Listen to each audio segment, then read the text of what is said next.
ভাই তুমি কি জানো, যে জিনিসটা তুমি বিনোদন মনে করে প্রতিদিন খেলতেছো বা দেখতেছো, সেই জিনিসটাই ধীরে ধীরে তোমার ইমান, সময় আর ভবিষ্যৎ তিলে তিলে ধ্বংস করে দিচ্ছে। বর্তমানে যুব সমাজের হাতে এসেছে দুইটা শত্রু, নারুটো এবং ফ্রি ফায়ার। দেখতে রঙিন, মজার আর অ্যাডভেঞ্চার ভরা হলেও ভিতরে লুকানো বিষ তোমাকে ধীরে ধীরে শেষ করে দিচ্ছে। শুরুতেই কথা বলি নারুটো সম্পর্কে। নারুটো কি? নারুটোর স্লোগান হলো মুসলমানদের ইমানের ভিত্তি, আকীদার ভিত্তি নষ্ট করা। নারুটো শুধু একটা গল্প, বিশ্বাস নষ্ট করার এক ফাঁদ। এখানে আছে শিরক, জাদু, মিথ্যা, দেবতা আর মানুষের অতিমানবীয় ক্ষমতার কাহিনী।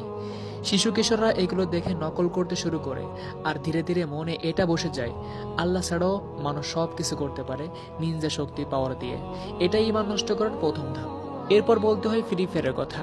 ফ্রি ফায়ার হলো ইমান, সময়, অর্থ আর নৈতিকতার খনি।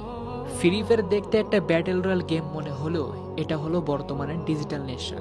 ঘন্টার পর ঘন্টা খেলায় সময় নষ্ট হয়, নামাজ বাদ যায়, পড়াশোনা শেষ হয়ে যায়, ডায়মন্ড স্কিন কিনতে বাবা মায়ের কষ্টের টাকা অপচয় হয়, যা ইসলামে ইসরাফ বলা হয়। রাসূল সাল্লাল্লাহু আলাইহি ওয়াসাল্লাম বুখারী শরীফে একটা হাদিসে উল্লেখ করেছেন, অধিকাংশ মানুষ দুইটা নিয়ামতের ব্যাপারে একেবারে ক্ষতিগ্রস্ত হয়, এক অবসর সময়, দুই সুস্থতা। নারুটো তোমার ইমানকে খেয়ে ফেলছে, ফ্রি ফায়ার তোমার সময়কে কবর দিচ্ছে। তুমি যদি এখনই থামতে না পারো, কাল বুঝবে জীবনের সেরা সময়টা নষ্ট করেছো এমন কিছুর পিছনে যার কোনো আসল লাভ নেই। ভাই তুমি আজই ঠিক করো, তুমি কি এগুলোর দাস হয়ে জীবন শেষ করবে, নাকি তোমার ইমান, সময় আর ভবিষ্যৎ বাঁচিয়ে আল্লাহর সন্তুষ্টির পথে হাঁটবে? পছন্দ তোমার হাতে, কিন্তু মনে রেখো, সময় একবার গেলে আর কখনো ফিরে আসে না।